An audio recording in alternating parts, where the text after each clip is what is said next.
भाजपा के वरिष्ठ नेता और भूमि विकास बैंक के पूर्व अध्यक्ष महेंद्र सिंह शाश्वत ने बदनावर से भाजपा प्रत्याशी राजवर्धन सिंह की जीत को लेकर आश्वस्तता जाहिर की है। साथ ही भाजपा की जन कल्याणकारी नीतियों के चलते एक बार फिर से प्रदेश में भाजपा सरकार बनने की बात कही है। श्री शाश्वत ने कहा कि सिंधिया खेमा कांग्रेस में हुआ करता था, भाजपा में सभी एकजुट होकर काम करते हैं। भाजपा में किसी प्रकार का कोई खेमा काम नहीं करता है। और क्या कुछ कहते हैं भाजपा के वरिष्ठ नेता महेंद्र सिंह शाश्वत, देखिए हमारे बदनावर सहयोगी पवन वैष्णव के साथ। नमस्कार, एनटीवी टाइम न्यूज चैनल में आपका स्वागत है। आपके साथ मैं हूं पवन वैष्णव।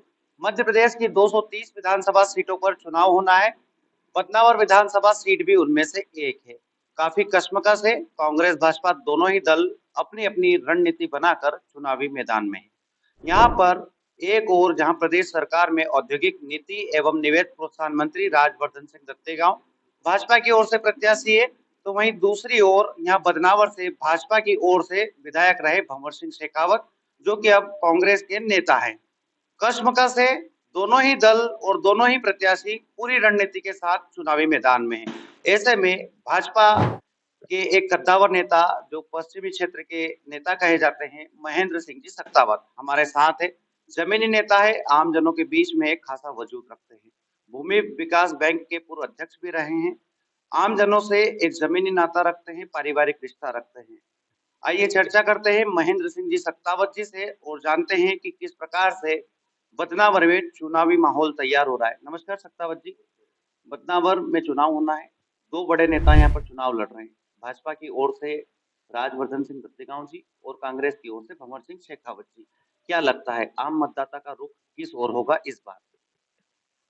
भाजपा चुनाव जीतेगी और हम भी प्रत्येक मतदान केंद्रों पर भी जा रहे हैं, पब्लिक से संपर्क भी कर रहे हैं, दूरभाष से भी चर्चा कर रहे हैं और संपर्क में पब्लिक का भी कहना है कि भाजपा को जिताएंगे और जीतना पड़ेगा, क्योंकि आज देश के लिए, क्षेत्र के लिए भाजपा आवश्यक है। क्योंकि क्योंकि आजकल सब नेट चैनलों के माध्यम से, पेपरों के माध्यम से सब लोग समझते भी है, उनको सबको मालूम है कि भाजपा क्यों आवश्यकता है। तो भाजपा है तो हम सुरक्षित है, भाजपा है तो देश सुरक्षित है। अन्यथा स्थितियां जो भी अभी आपको मालूम होगा, 18 के चुनाव में कुछ गलतियां किसी से हुई होगी और 15 महीने के लिए कांग्रेस की सरकार बनी थी, उसको भी लोगों ने देखा और समझ गए लोग कि 15 महीने में इतनी परेशानी आ सकती तो आगने वाले समय में कितनी परेशानियां हो सकती है। और चूंकि अगर मान लो, मैं आपको उदाहरण दूं, मैं तो कई जगह लोगों को कहता भी हूं कि योग से अगर मान लो गलत निर्णय हो भी गया तो कर्म क्षेत्र का तो नुकसान होगा, उसके बाद में जो कर्मचारी, जो जॉब वाले जो लोग हैं, नौकरी कर रहे हैं, उनको सैलरी समय पे नहीं मिलेगी, इतनी बुरी स्थिति आ जाएगी। इसलिए अपने को भाजपा जीतेगी और हमारे प्रत्याशी राजा राजवर्धन सिंह जी अच्छे मतों से जीतेंगे और जिताने का प्रयास हम सब कर रहे हैं। ऐसे ही सब आपसे। लगातार मध्य प्रदेश में 20 वर्षों से भाजपा का शासन है। अगर कांग्रेस के 15 महीने के शासन को छोड़ दिया जाए, आपने भाजपा कांग्रेस दोनों के शासनकाल को देखा है। कांग्रेस खासी उत्साहित है, कांग्रेस का कार्यकर्ता भी उत्साहित है कि इस बार तो फिर से 2023 में कांग्रेस की सरकार बनेगी। क्या आप ऐसा महसूस करते हैं? क्या आपको ऐसा लगता है कि कांग्रेस की सरकार 2023 में लौट सकती है?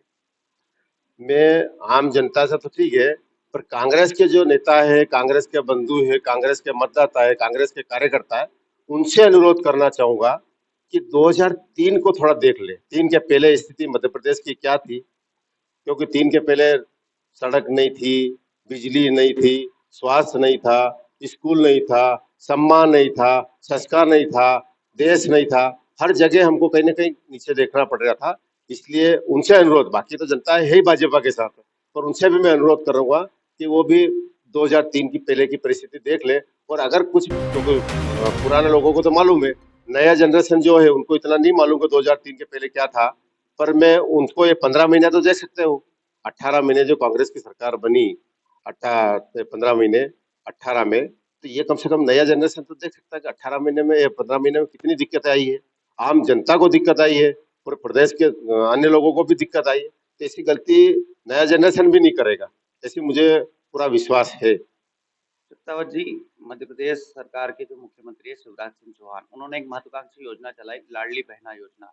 महिलाओं के खाते में 1000 रुपये और 1000 रुपये से अधिक की राशि डाल भी रहे हैं और उसको 3000 तक ले जाने का उन्होंने आश्वासन दिया है। एक और कमलनाथ जी जो कि कांग्रेस सरकार का प्रतिनिधित्व करना चाहते हैं, उनका कहना है कि नारी सम्मान योजना में प्रारंभ करूंगा। क्या लगता है कि कमलनाथ जी कर पाएंगे? देखो, चुनावी माहौल है, वोट लेने के लिए कांग्रेस कई प्रकार के आश्वासन देती है और घोषणा पत्र में भी उनको बनाती है। पर मेरा अनुरोध ये है कि उनकी और जगह भी सरकार बनी हुई है। यहाँ हम भारतीय जनता पार्टी अगर कुछ योजना ला रही है तो तुम यहाँ सरकार में आओ तब की बात है। पर चूंकि तुम्हारी सरकार जहाँ है, छत्तीसगढ़ में है, राजस्थान में, वहां तो कोई योजना लागू करके दिखाओ। यहाँ तो भाजपा कर रही है, न करेगी, भाजपा ही करेगी। बाकी ये तो संभव ही नहीं है कुछ कर सकते हैं। और रहा सवाल लाडली बहना का, ऐसी अनेक योजनाएं बनी है। क्योंकि मैं ग्रामीण क्षेत्र का रहने वाला हूँ, आदिवासी क्षेत्र का रहने वाला हूँ। ये जो पैसे आ रहे हैं ना, इससे कितनी खुशियां है, कितना उत्साह है लोगों में। ये त्योहार अभी जाके देखो, हम 2-3 जगह पे मैं गया था, आज सुबह की बात है। तो दुकान वाले से बात हुई, मैंने क्या बोला, साहब इस बार हमारी खरीदारी थोड़ी ज्यादा हो रही। मैंने कैसे? बोले हर भाइयों के पास पैसे है। और वो भैया हमारे दुकान पे आ रही और कह रही बोले मामा ने पैसे दिए, भारतीय जनता पार्टी ने पैसे दिए, इस पैसे से हम ले जा रहे हैं। और हम तो हमारे घर वाले को भी नहीं कहते कि हमको पैसे दो, हम तो हमारा सरकार दे रही है और मामा ने पैसे दिए, इसका हम सामान लेकर हमारे बच्चों को और हमारे परिवार के लिए ले जा रहे हैं। और निश्चित वो उसका लाभ मिल रहा है और आगे भी मिलेगा। और रहा सवाल 3000 में 1500 जो कांग्रेस जो कह रही, मैं कांग्रेस के बारे में ज्यादा कुछ नहीं बोलूं, क्योंकि मेरे से ज्यादा जनता जानती, पुराने लोग भी जानते हैं, नया जनरेशन भी जानता है। मैं तो इतना ही कहूंगा कि कांग्रेस केवल कह सकती है, करती नहीं है। और भाजपा जो कहती है वो करती भी है और हो भी रहा है। उदाहरण कई सामने है और आगे भी ऐसा ही करेगी। भाजपा काम करेगी और भाजपा ही कर सकती है। सत्याव जी, अपने यहाँ जो भाजपा के प्रत्याशी राजवर्धन सिंह दत्तीगांव, वो सिंधिया खेमे से आते हैं। 2020 में उन्होंने कांग्रेस छोड़ के भाजपा की सदस्यता ले ली थी। उसके बाद से राजनीतिक विश्लेषकों का ऐसा मानना है, कांग्रेस भी ये दावा करती है कि भाजपा की स्थिति खराब हो गई सिंधिया के आने से। जो भाजपा के जनता के नेता थे, जमीनी नेता थे, ऐसा लगता है कहीं ना कहीं उनका जो अधिकार था वो मारा गया है। क्या भाजपा के कार्यकर्ता होने के नाते, नेता होने के नाते आप ऐसा महसूस करते हैं? आप जो अभी बता रहे थे कि सिंधिया खेमा, ये जब कांग्रेस में थे तब सिंधिया खेमा था। अब यहाँ भाजपा में सिंधिया खेमा नहीं, यहाँ सभी सिंधिया जी भी भाजपा के, बाकी जो भाजपा के थे वो नए आए, वो पुराने, ये सब भाजपा के हो गए, भाजपा मय हो गए। अब ये खेमा और ग्रुपबाजी इसमें भाजपा में नहीं है। आपने भी कई जगह देखा। और रहा सवाल राजवर्धन सिंह जी ने भी कभी ऐसा नहीं रखा कि ये मेरे साथ आए या जो मेरे से जुड़े हुए उन लोगों का काम। वो सर्व विकास कर रहे हैं और सबको साथ में लेके चल रहे हैं। भाजपा के लोगों को भी साथ में लेके जा रहे हैं, उनके साथ संपर्क में जो नए लोग सब जो आए हैं उनको भी साथ में लेके काम कर रहे हैं। और निश्चित पूरे क्षेत्र में काम हो रहा है और कई बड़े बड़े उद्योग लग रहे हैं। कई लोग विपक्षी लोग इसका आरोप और प्रत्यारोप लगा रहे हैं, गलतफहमियां पैदा कर रहे हैं। पर मैं अनुरोध करूंगा कि चूंकि मेरे छायन में भी है, बेसोला में भी है, आपके तिलगाड़ा में भी है, खेरवास में भी है, अन्य जगह भी है, इसका आने वाले समय में बहुत लाभ इस क्षेत्र को मिलेगा। और आने वाले 2025 के बाद आप देखेंगे कि इसका जो जॉब करने वाले, जो सर्विस करने वाले, जो काम करने वाले, उनको तो सैलरी मिलेगी, उनका तो लाभ होगा। पर चूंकि अगर किसी के पास गाड़ी है, किसी के पास होटल है, किसी की चक्की है, किसी का स्कूल है, किसी के जूते की दुकान है, किसी की किराना की दुकान है, हर लोगों को रोजगार मिलेगा। ये केवल जॉब करने वाले को नहीं, हर लोगों को रोजगार मिलेगा। और दूसरा, मैं चूंकि मैं जिस क्षेत्र में रहता हूँ, वहाँ जो केंद्र फंटा, छायन फंटा जो है, वह 1-1 करोड़, जो 6 लाख ना 2 लाख की जमीन थी 1 बीघा, उसका अभी 1-1 करोड़ रुपए हो गए। इतना रेट बढ़ गया कि भाजपा की तो देन है। और आने वाला इसका लाभ निश्चित मिलेगा, सब क्षेत्र को लोग लाभ मिलेगा। पहले क्या कहते थे, कांग्रेस की सरकार में पलायन होता है, लोग गुजरात जाते हैं, गुजरात काम करने जाते हैं, क्योंकि गुजरात रोजगार देता था। गुजरात भारतीय जनता पार्टी थी तो वहाँ रोजगार मिलता था, इसलिए वहां जाते थे। अब चूंकि गुजरात के आसपास के लोग भी यहाँ आएंगे, एमपी में आएंगे, बदनावर में आएंगे, और विशेषकर जहाँ राजवर्धन सिंह जी ने या शिवराज सिंह जी ने जो उद्योग लगाया, यहाँ आएंगे लोग। और लोग विदेशों बाहर से बात करेंगे, दूसरे 500 कि हम वहां जा रहे हैं क्योंकि रोजगार देंगे हम, और रोजगार मिलेगा तो निश्चित आएंगे और उनको मिलेगा। और यहाँ के लोगों को तो लाभ मिलना ही मिलना है और मिलना चालू हो गया है। क्योंकि जमीनों का, जो मैं आपने बताया, हमारे क्षेत्र में कहीं अगर मकान की ग्रामीण क्षेत्र में मजरे में बना हुआ है तो वहां भी लोग किराए से लेने के लिए तैयार है, क्योंकि उनको तो आवास चाहिए, वो वहां भी किराए से लेने के लिए तैयार है। तो अगर गाँव में अगर है तो निश्चित उनको लाभ मिलेगा और निश्चित सब लोगों को लाभ मिलेगा। सत्तावत जी, मेरा एक अंतिम सवाल है। जो कि वर्तमान में बदनावर के परिदृश्य 2018 के आम चुनाव आपने भी देखे थे। अब यहाँ प्रत्याशी तो वही है, लेकिन दोनों के दल बदल गए हैं। शेखावत जी 2018 के चुनाव में 13 के चुनाव में वो प्रचंड मतों से जीते थे और 2018 के चुनाव में और भी प्रचंड मतों से उनकी हार हुई। उसके बाद तमाम स्थानीय नेता जो कि उनके चुनाव प्रभार का संचालन कर रहे थे, उनको लेकर जितने भी भाजपा के वरिष्ठ नेता थे, उनको लेकर काफ़ी अपमानजनक शब्दों का उन्होंने प्रयोग भी किया था। अब दोनों प्रत्याशी मैदान में हैं। क्या लगता है शेखावत जी की फायर ब्रांड शैली यहाँ पर काम करेगी या राजवर्धन सिंह दत्तीगांव जी का सहज व्यवहार यहाँ पे काम करेगा? 2013 का जब चुनाव था, शीर्ष संगठन ने मुझे इस बदनावर विधानसभा का प्रभारी बनाया था और चूंकि सभी नेताओं के मार्गदर्शन में, कार्यकर्ताओं के मार्गदर्शन में हमने काम चालू, जो भी संगठन का निर्देश था उस अनुसार हमने काम चालू कर दिया, काम कर दिया था। पूरा मैदान हमने तैयार कर रखा था। अब चूंकि एन टाइम पे कम समय में शेखावत जी को टिकट मिला और वो आए, चूंकि हमने तो बिछा दी थी। भाजपा का कोई भी उम्मीदवार आता चुनाव जीतता, वो जिताने के लिए हमने पूरी तैयारी कर रखी थी और वही परिणाम हुआ था। शेखावत जी 13 में चुनाव जीते थे। अब रहा सवाल 18 का, तो 18 में चूंकि वो 5 साल विधायक रहे, उनको सब एबीसीडी मालूम हो गई थी और उनके हिसाब से उन्होंने रचना चालू कर दी थी।